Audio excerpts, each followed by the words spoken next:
Hello, xin chào các bạn đã quay trở lại với kênh YouTube Review 5 phút. Ở cuối tập 145, sau khi Thiên Nghịch Châu mở ra một cánh cửa huyền bí, nó như mất hết sức sống liền rơi xuống mặt đất. Cầm nó lên, Phương Lâm cảm nhận Thiên Nghịch Châu đã không còn sót lại chút nào ngũ hành lực, thậm chí lượng cũng gần cạn. Thấy thế, Phương Lâm phóng thần thức vào thì thấy nguyên anh của Lý Mộ Uyển, linh hồn của Vương Bình và Thanh Nhi vẫn không thay đổi. Thậm chí, tất cả còn có phần chân thực hơn so với lúc trước. Đến đây, Phương Lâm rơi vào trầm ngâm suy nghĩ về cánh cửa và bàn tay đang vẫy gọi mình cùng bóng hình thần bí lúc trước. Suy nghĩ một hồi, Phương Lâm lại đặt hạt châu lên mi tâm để nó dung nhập trở lại vào trong nguyên thần như ban đầu. Tiếp theo, Phương Lâm mới nhìn ra xa, hắn nhận ra tinh cầu này đã bị mình hủy hoại, biến thành phế tích bỏ đi. Tuy nhiên, thứ làm Phương Lâm để ý tới lại là phía dưới sâu dưới lòng đất. Bởi vậy, nhoáng người một cái, hắn đã chui xuống sâu phía dưới. Vừa đi, hắn vừa vỗ túi trữ vật gọi xạ thần xa ra, hóa thành con lôi thú khổng lồ, rít gào một hồi rồi quay cái đầu lớn nhìn chằm chằm vào chủ nhân. Thấy thế, Phương Lâm bước lên ngồi vững trên lưng nó, vỗ đầu cười nói: "Đừng nhìn, với linh thức của ngươi, nhất định nhận thấy sự khác biệt so với trước đây, còn không bay đi." Lôi thú hạ giọng gầm gừ đầy vui sướng, không chậm trễ, nó lập tức tăng tốc chở hắn xuyên qua đống thiên thạch để tiến vào sâu bên trong. Càng đi sâu, đá vụn càng dày đặc và ẩn hiện lôi quang quỷ dị. Trong lúc di chuyển, một tiếng sấm sét trầm thấp bất ngờ nổ vang, giật mình. Phương Lâm nhìn về phía trước trầm giọng nói: "Chính là nơi này." Dứt lời, trước mặt Phương Lâm là một mảng không gian khổng lồ kéo dài vô tận, chứa đựng vô số lôi điện như một lôi ngục chân chính. Trong lòng lôi trì vô biên, sấm sét cuộn trào rít gào như những con lôi long hung hãn, tản ra sát khí cuồng bạo. Phương Lâm nhoáng người đáp xuống đất, ánh mắt vô cùng cẩn trọng. Đầu tiên, hắn lấy tiên vệ ra để hộ pháp, sau đó chậm rãi đi đến ranh giới của lôi trì, rồi dứt khoát bước lên một bước. Ngay lập tức, lôi điện lan tràn dọc bàn chân, rồi dung nhập toàn thân khiến hắn tê dần. Không chậm trễ, Phương Lâm khoanh chân ngồi xuống, nhắm mắt bắt đầu thổ nạp. Ở bên ngoài, lôi thú cũng rón rén bước lên vài bước, áp sát ranh giới để dùng phương thức độc quyền hấp thu lôi điện vào cơ thể chậm rãi luyện hóa. Một người một thú bắt đầu chìm vào tu luyện giữa tiếng sấm nổ điên cuồng. Nhờ nhục thân và nguyên thần đều được cấu thành từ sấm sét, Phương Lâm nhanh chóng thích nghi được với luồng lôi uy khổng lồ này. Hắn mở bừng đôi mắt lóe sáng địa quang, bắt đầu vận hành khẩu quyết của lôi nguyên thuật để hấp thu lôi điện tẩm bổ cho bản thân. Cùng lúc đó, tại tầng đá vụn xa xôi ngoài tinh không, một luồng lôi quang gào thét lao tới.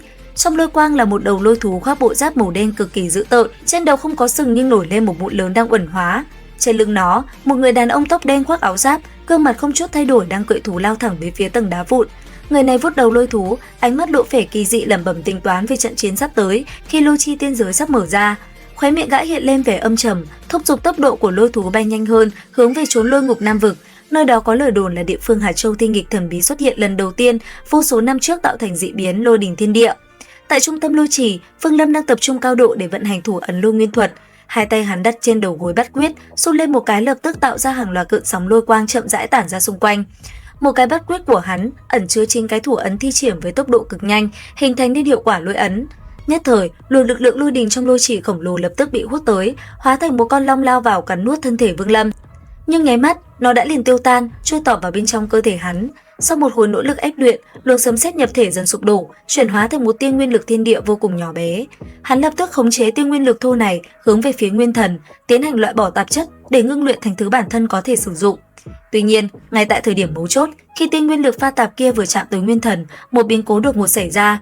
Tia nguyên lực kia bỗng nhiên lao thẳng tới vị trí mi tâm của nguyên thần, nơi ẩn giấu của Hạt Châu Thiên Nghịch, rồi dung nhập thẳng vào bên trong. Ngay tức khắc, một âm thanh nổ tung ầm ầm ù ù vang lên, thân thể Vương Lâm giờ khắc đó không ngừng run rẩy kịch liệt. Hạt Châu Thiên Nghịch hiếm thấy tự động bộc phát, không đợi Vương Lâm triệu tập, đã lập tức từ mi tâm của hắn bay vút lên không trung. Ngay sau đó, lôi điện cũng không ngừng lao tới rồi chui tọt vào bên trong hạt châu. Ngay cả lôi thú, nó cũng phải sợ hãi lui về phía sau không dám tới gần. Tiếp theo, cánh cửa khổng lồ rộng lớn kia lại xuất hiện giữa trời đất một lần nữa, cảnh tượng cổ quái và kinh hoàng lặp lại, làm Vương Lâm chấn động kịch liệt. Hắn không hề biết, nơi này chính là vị trí mà Thiên Nghịch Châu xuất hiện đầu tiên trên thế gian vô số năm trước, tạo nên dị biến lôi đỉnh nơi đây.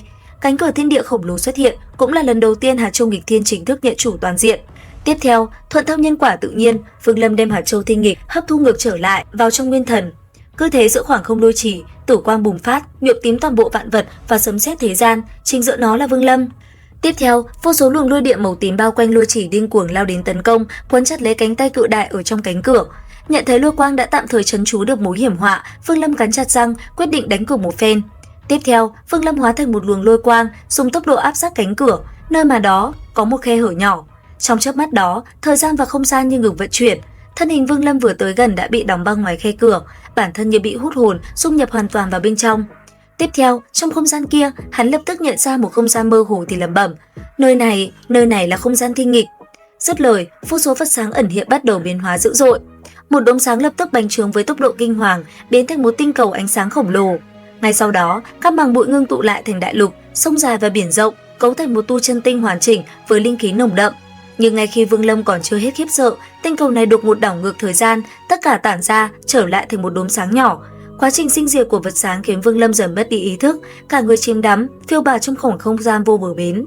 Đi qua vô vàn năm tháng không điểm dừng, hắn bị cuốn vào một trạng thái quỷ dị, chứng kiến vô số đốm sáng hóa thành tinh cầu rồi lại tan vào hư vô.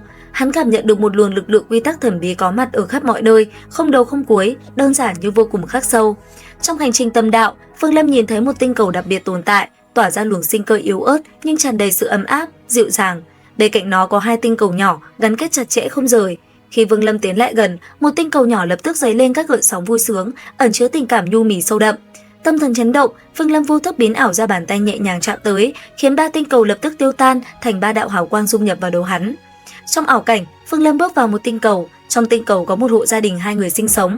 Ở phía nam, một đạo cầu vồng bắc qua không trung mang theo một cô gái áo trắng thanh tú, dịu dàng như nước đi tới.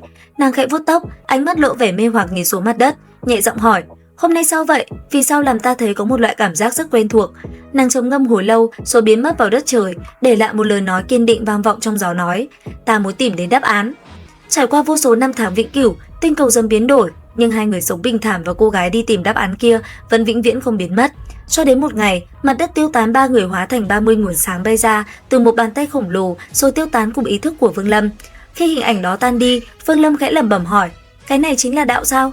Nói rồi hắn hiểu ra, sự tìm kiếm đáp án của Lý Mộ Uyển, cuộc sống bình thường của Vương Bình và Thanh Nhi, tất cả chính là đạo nhân quả tuần hoàn. Nhận ra điều này khiến Vương Lâm bất ngờ bừng tỉnh, nguyên thần của hắn bị một lực lượng mạnh mẽ hung hăng đẩy bật ra ngoài. Đến khi ánh mắt tĩnh lặng lại, hắn phát hiện mình đã đứng ở bên ngoài cánh cửa khổng lồ. Mọi thứ xung quanh không có gì thay đổi, lôi đình vẫn gào thét, tử quang vẫn tràn ngập, như thể cảnh tượng vừa rồi chỉ là một giấc mộng dài. Tiếp theo, chỉ thấy khe hở của cánh cửa khổng lồ chậm chạp khép lại, rồi biến mất hoàn toàn cùng cánh tay bị tử địa quấn quanh. Màn tử quang co rút trở lại thành hạt châu thiên nghịch, lạc ấn ngũ hành trên hạt châu đã biến mất, thay vào đó là hai mặt âm dương. Hạt châu nhẹ nhàng bay tới mi tâm, tự động dung nhập vào nguyên thần Vương Lâm. Còn Vương Lâm, hắn đứng bất động giữa không trung, nhắm nghiền hai mắt cảm ngộ từng chút một cơ duyên trời cho quý giá này. Đây là loại ngộ đạo mà những đại năng như Thiên Vận Tử cũng sẵn sàng từ bỏ tất cả để đánh đổi, nhằm tìm ra con đường bước vào bước thứ ba tu đạo. Dù không làm tu vi tăng tiến ngay lập tức, biến cố này đã khiến đạo của Vương Lâm thăng hoa vượt bậc. Hắn hiện tại tuy vẫn chỉ là một con kiến, nhưng là một con kiến đã tận mắt quan sát thấy bước thứ ba vô thường. Sự lúc tâm thần hắn đang đắm chìm cảm ngộ, lực lượng lôi trì bỗng nhiên bị dẫn dắt, bầu trời nổi lên những tiếng lôi đỉnh, oanh tạc long trời lở đất. Đúng lúc này từ phía xa, ngoài tầng đá vụn nam vực, gã đàn ông tóc đen cưỡi con lôi thú bọc giáp đen dữ tợn đang thận trọng tiến vào chốn này. Vừa áp sát, gã đã kinh sợ phát hiện lôi quang. Nơi đây bạo phát dữ dội vượt qua quá khứ, ẩn chứa một luồng khí tức hùng mạnh không thể tin nổi. Gã vốn là tu sĩ có tu vi cảnh giới dương thực, sắp đạt tới viên mãn để tiến vào quy niết, chứng kiến cảnh tượng trước mắt thì giật mình. Hắn thấy lôi trì năm xưa này đã bị rút nhỏ đi gần một nửa, giữa không trung lôi trì, Vương Lâm đang bay lơ lửng đầy quỷ dị. Không gian gợn lên một làn sóng vô hình, Vương Lâm chậm rãi mở hai mắt. Đó là một đôi mắt không cách nào hình dung nổi, ẩn chứa cả trời đất, vạn vật thế gian, dường như chỉ cần một cái liếc nhìn là xuyên thấu cõi hư không. Trong đôi mắt ấy vẫn còn lưu lại tàn ảnh của cảnh tượng ngộ đạo vĩ đại vừa rồi, tỏa ra khí tức mịt mù và uy áp của thiên đạo. Cửa bước thứ ba tối cao, Vương Lâm bình thản, vô thức liếc mắt nhìn người đàn ông tóc đen một cái. Cái liếc mắt tùy ý ấy rơi vào tâm thần người đàn ông tóc đen như vô số tiếng lôi điện nổ vang điên cuồng, âm âm u u, khiến hắn giật mình sợ hãi run rẩy. Và liệu rằng tiếp theo, kết cục của gã tu sĩ dương thực sẽ là gì? Theo dõi tiếp tập 146 trên kênh YouTube Review 5 phút các bạn nhé. Xin chào và hẹn gặp lại!